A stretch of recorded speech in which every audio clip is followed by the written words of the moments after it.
حتى إذا فرحوا بما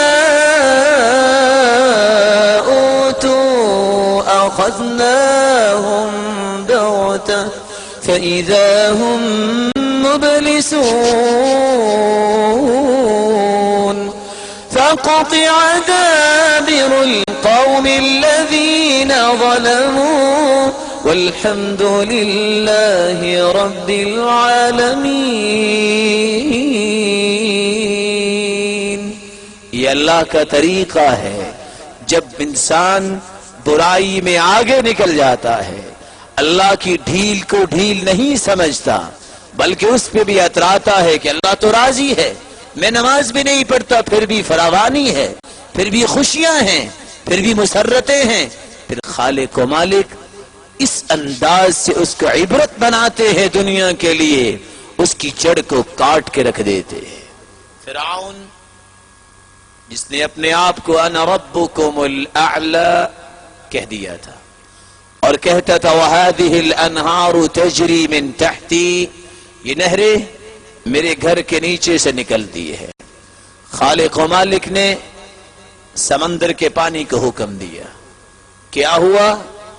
فرعون اپنے گھوڑے سمیت جب ڈوبتا نظر آیا تو کیا کہتا ہے؟ آمنت انه لا الہ الا الذي آمنت به بنو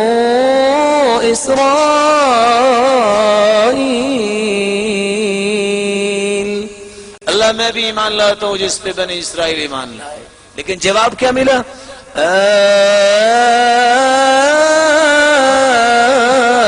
الآن وقد عصيت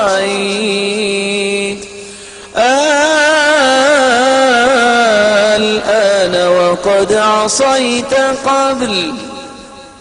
اب توبہ، ساری زندگی تم نے گزاری نافرمانی میں، اب تو موت کا وقت آ گیا ہے، اب توبہ قبول نہیں ہوگی.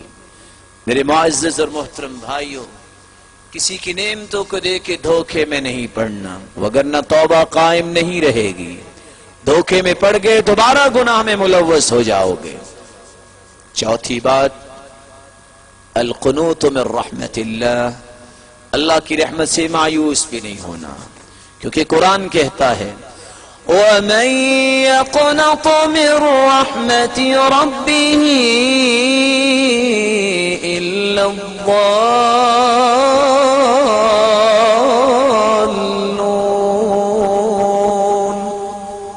یہ تو گمراہوں کا طریقہ ہے اللہ کی رحمت سے مایوس ہونا. بلکہ دوسری جگہ تو فرمایا إِنَّهُ لَا يَيْأَسُ مِن رَّوْحِ اللَّهِ إِلَّا الْقَوْمُ الْكَافِرُونَ.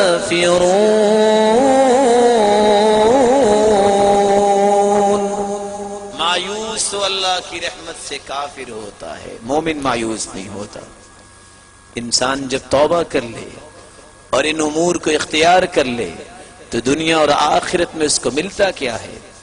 سب سے پہلا ثمرہ، سب سے پہلا فائدہ جو انسان کے نصیبے میں آتا ہے، محو الذنوب کلھا، خالق و مالک سارے گناہوں کو معاف کر دیتے ہیں جب وہ پختہ توبہ کر لیتا ہے. اللہ کے رسول صلی اللہ علیہ وسلم نے فرمایا التائب من الذنب کمن لا ذنب له، توبہ کرنے والا تو ایسے ہو جاتا ہے جیسے آج ہی اس کی والدہ نے اس کو جنا ہے، کوئی گناہ اس نے کیا ہی نہیں.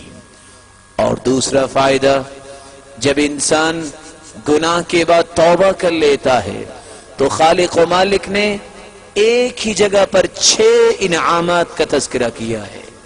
نوح علیہ السلام کی حکایت کرتے ہوئے خالق و مالک قرآن مجید میں فرماتے ہیں فَقُلْتُ اسْتَغْفِرُوا رَبَّكُمْ إِنَّهُ كَانَ غَفَّارًا يُرْسِلِ السَّمَاءَ عَلَيْكُمْ مِدْرَارًا وَيُمْدِدْكُمْ بِأَمْوَالٍ وَبَنِينَ وَيَجْعَلْ لَكُمْ جَنَّاتٍ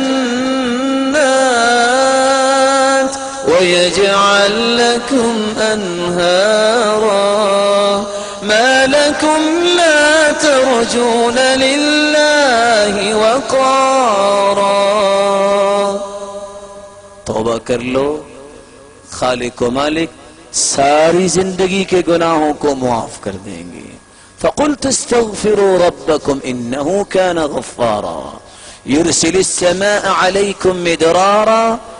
بارش کی بوند بوند سے ترسنے والی قوم یہ سمجھ لے، توبہ استغفار کر لے، خالق و مالک موسلا دھار بارشیں برسائیں گے۔ وَيُمْدِدْكُمْ بِأَمْوَالٍ، تیسرا انعام خالق و مالک مال و دولت میں فراوانی کر دیں گے۔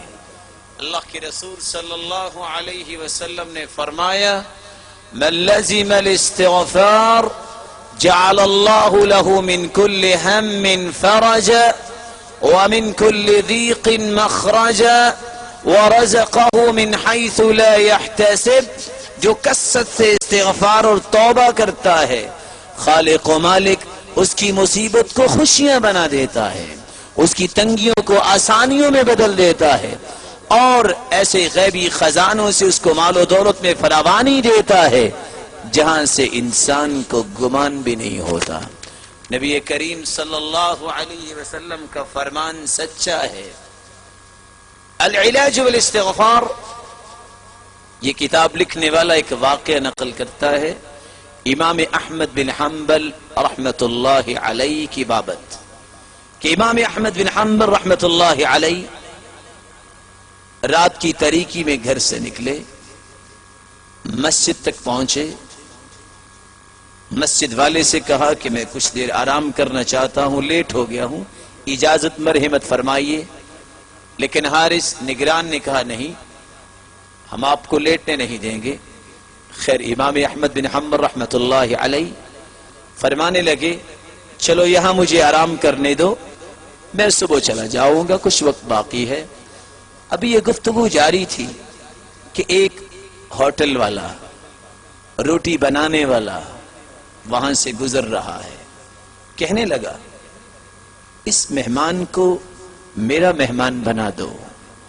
امام احمد بن حنبل کو لے کر گھر میں چلا گیا اور روٹیاں بنانے کی تیاری کر رہا ہے، آٹا بھی بنا رہا ہے اور ساتھ زبان سے یہ الفاظ کہہ رہا ہے استغفر اللہ استغفر اللہ استغفر اللہ۔